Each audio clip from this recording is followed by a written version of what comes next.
el rozamiento en algunas situaciones eran nociva y en otras situaciones era importante para nosotros. Por ejemplo, tal el caso para un sistema de frenado, aprovechan lo que es el rozamiento. Después, en una instalación de cintas transportadoras, la banda se mueve por acción de rozamiento entre los tambores y la cinta. Bueno, así podemos tener infinidad de ejemplos positivos y negativos. En la gran mayoría son positivos. Bueno, esa fuerza de rozamiento hemos empezado a estudiar nosotros primero un rozamiento de deslizamiento. Y ahí tenemos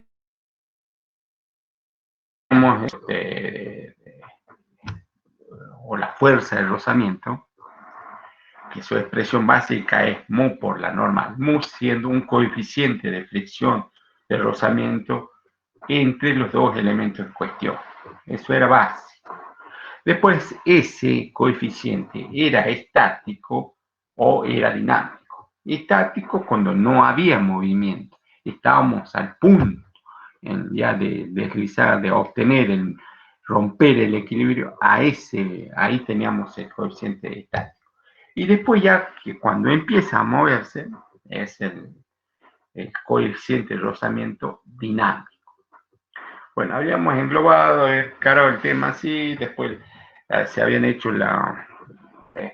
cómo determinamos el coeficiente de fricción mediante ensayo, aumentando pesos, después modificando el plano inclinado.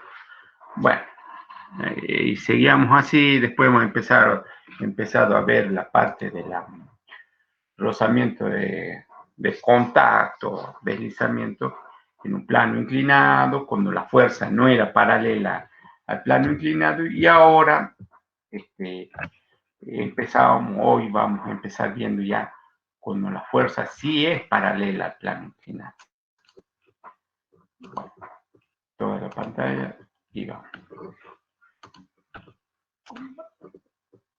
A ver.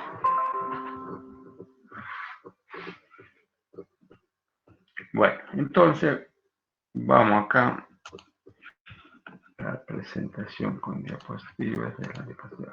Bien, eso es lo que vamos a empezar. Nosotros ya habíamos visto todo el rozamiento de contacto sobre un plano inclinado. Ahí ven claramente que la fuerza que está tirando no es paralela al plano inclinado, y hay que determinar esa fuerza para que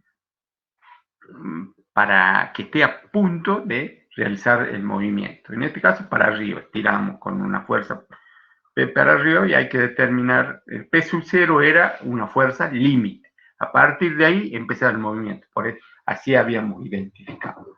Entonces, acá lo que hacíamos era determinar el esfuerzo P. Toda esa fórmula se habían hecho para eso. Ahí finalmente llegaban acá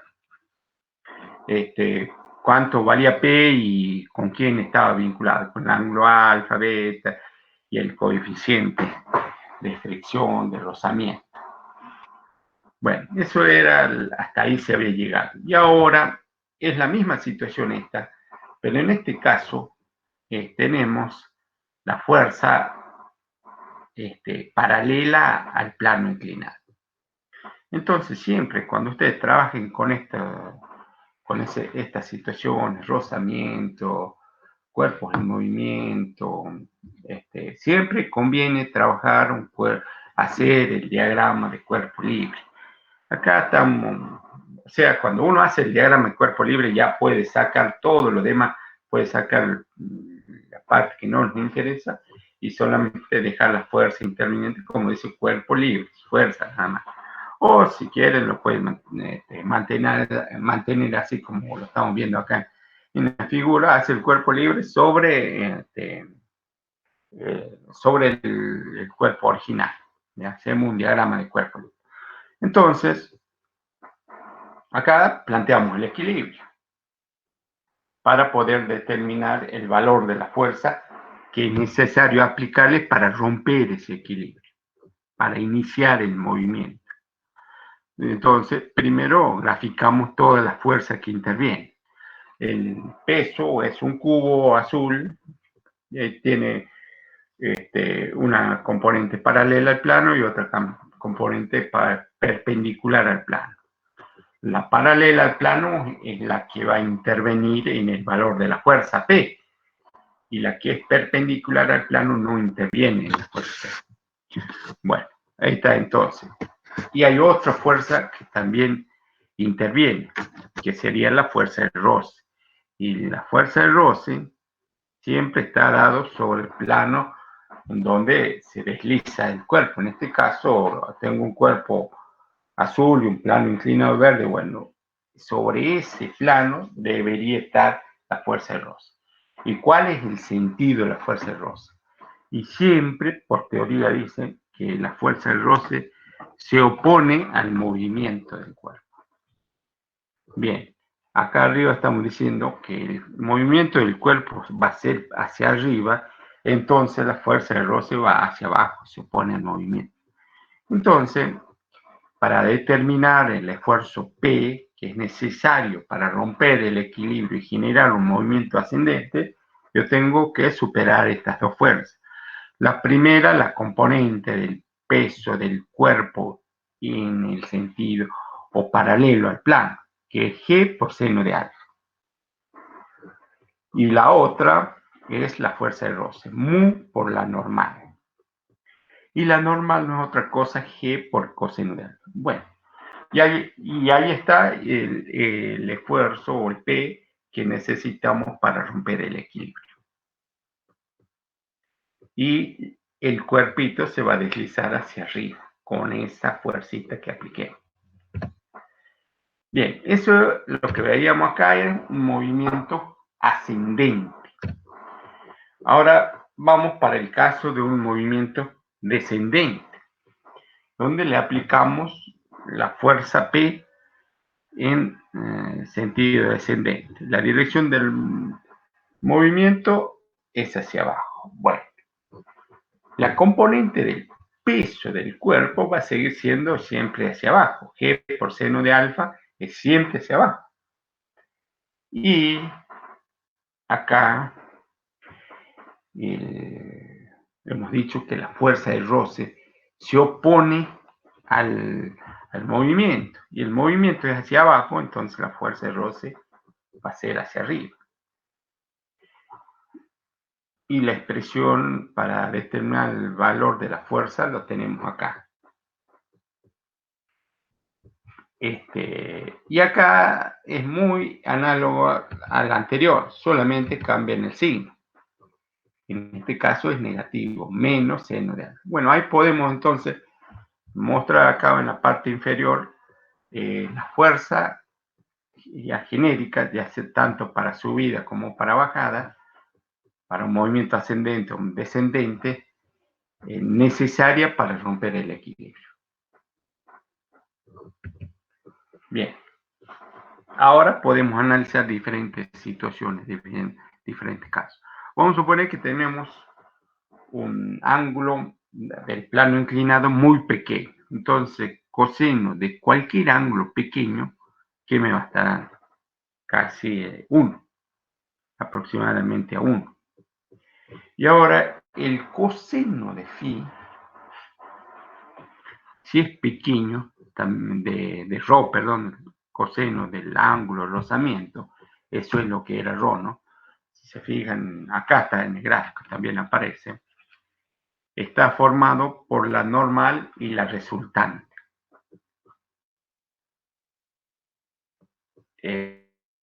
Bueno, y el rho,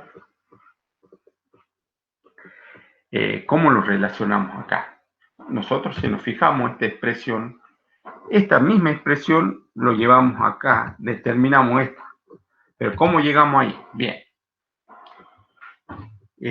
Mu G por coseno de alfa más o menos G por seno de alfa. Y acabo de decir, para ángulos pequeños, que el coseno de alfa va a ser aproximadamente igual a 1. Entonces, de esta expresión, lo podemos sacar acá o poner 1 acá. Y ya nos queda más o menos seno de alfa. Y el mu, ¿a qué era igual el mu? El mu que aparece ahí era igual al tangente, a la tangente de ρ, el ángulo de rozamiento. Y bueno, ya que es igual tangente de ρ, igual a seno de ρ sobre coseno de ρ.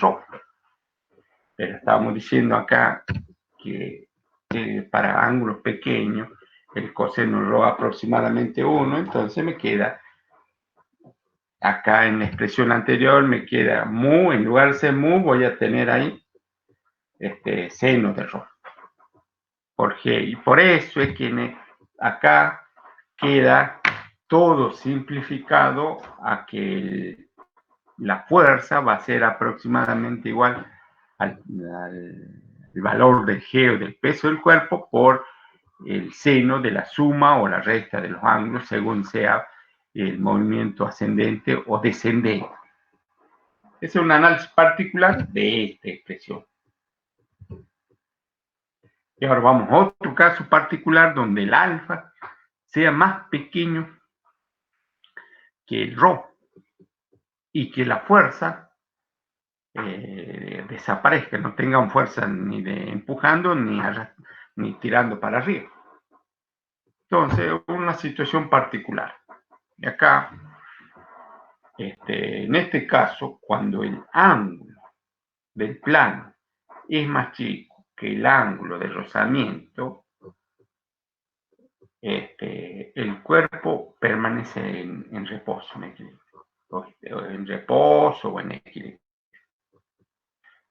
Para que se produzca el movimiento, esta componente que está acá, G seno de alfa, tiene que ser mayor a la fuerza de rozamiento. En otras palabras, que el alfa sea mayor al ρ. Pero en este caso, decimos caso 2, que estamos diciendo que el alfa es menos que el ρ, entonces nuestra conclusión, bajo esta situación, el cuerpo permanece en reposo o permanece en equilibrio, no va a haber movimiento. Y eso es lo que también en mecánica roca se estudia, que una cuña se vaya a desplazar, se tiene que ver mucho el ángulo de rozamiento interno de la roca, que sería el ρ, y el alfa sería el ángulo del talud o del plano de debilidad. Bien, para un caso en que el alfa sea igual al ρ sub 0. El ρ sub 0 era el ρ estático máximo, porque nosotros, recordemos, cuando iniciábamos la clase de rozamiento, tengo un cuerpo sobre la mesa y yo aplico una fuerza. No se mueven, sigo, pero la fuerza sigue creciendo. Y llega un momento que se mueve. Bueno, a partir de ahí, en el momento límite, antes que se mueva, tenemos ρ sub 0. Ese es el ρ máximo o el ρ sub 0. Entonces, en este caso, no es necesaria ninguna fuerza actuante para mantener el cuerpo en equilibrio. Tenemos entonces la expresión simplificada, que el mu era igual lo que les dije recién nomás, que el mu, el coeficiente, es igual a la tangente del ρ sub 0. Bien, ahora vamos a un cuarto caso. Siempre sin perder de vista esta expresión pintada de naranja ahí. Vamos al cuarto caso donde tengo un ángulo alfa, un ángulo alfa muchísimo mayor que el ρ. O sea, el ángulo del plano inclinado es mucho mayor que el ángulo de rozamiento. Que ese ángulo de rozamiento, ρ, está vinculado con el coeficiente de rozamiento. Bueno, entonces, en este caso, ustedes mismos lo pueden experimentar. Si tienen un plano inclinado muy vertical, cualquier objeto que pongan se va a deslizar, va a superar a la fuerza de rozamiento. Entonces, para esas situaciones es necesaria una fuerza dirigida hacia arriba que frene al cuerpo que tiende a deslizarse hacia abajo, para impedir que se produzca un movimiento descendente acelerado. Entonces, para evitar ese movimiento acelerado, hay que aplicarle una fuerza P' que tiene esta expresión de acá abajo, que esa es justamente para que se realice el movimiento uniforme, que no sea acelerado y baje el cubito hacia abajo.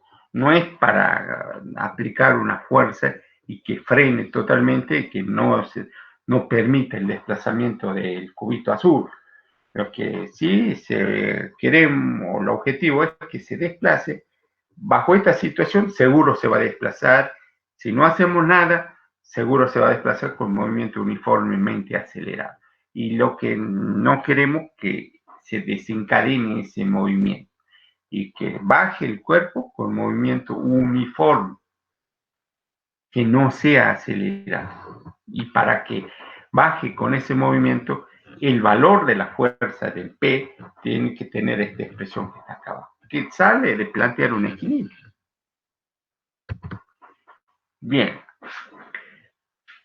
Entonces, en primera instancia hemos visto fuerzas y habíamos analizado cubitos que estaban sobre una mesa horizontal y veíamos qué pasaba si empujábamos el cubito, todo. Después ya fuimos complicando un poquito más, entonces poníamos un cuerpo ya en un plano inclinado y la fuerza eran paralelas y teníamos los diferentes casos que acabamos de ver. Y ahora tengo un cubito, pero la fuerza que se aplica no es paralela al plano, sino que es una fuerza horizontal. Entonces, en este caso, nosotros necesitamos realizar un movimiento ascendente, o sea, que ese cubito ascienda por ese plano inclinado de color verde, que ese movimiento sea uniforme, que no sea acelerado. Y planteamos acá la condición de equilibrio. Y también graficábamos el cuerpo libre, como lo vemos acá al costado, acá en el margen, y vemos entonces la fuerza interviniente para obtener una resultante, y después esa resultante sea contrarrestada con las fuerzas reactivas, un R'. Bueno, entonces para encontrar el resultante, ¿qué necesitamos? El peso del cuerpo, que es G, y la fuerza que nosotros vamos a aplicar. Me da una resultante. Y esa resultante tiene que ser contrarrestada con otra resultante que está conformada por las fuerzas reactivas, que sería la fuerza de roce, que es la W. Cuando intentemos mover el cuerpo hacia arriba, va a actuar una fuerza de roce, que es W. Y cuando apoyemos el cubito azul sobre el plano inclinado, se genera una reacción, o sea, la fuerza normal al plano. Entonces tenemos estas dos fuerzas reactivas, la normal y la fuerza de roce, que me tienen que generar una resultante para contrarrestar a la resultante originada por las fuerzas actuantes o activas. Entonces, de ahí planteamos, por Pitágoras podemos despejar y saber cuál debería ser el valor H en la fuerza horizontal. Y ahora, movimiento descendente. Movimiento descendente. Y la fuerza horizontal sigue apuntando hacia arriba, con la componente de la fuerza horizontal ascendente. Bueno, pero en este caso, igual que en el anterior, también planteamos el diagrama de cuerpo libre y también podemos determinar cuál tiene que ser el valor de la fuerza horizontal para que ese cuerpo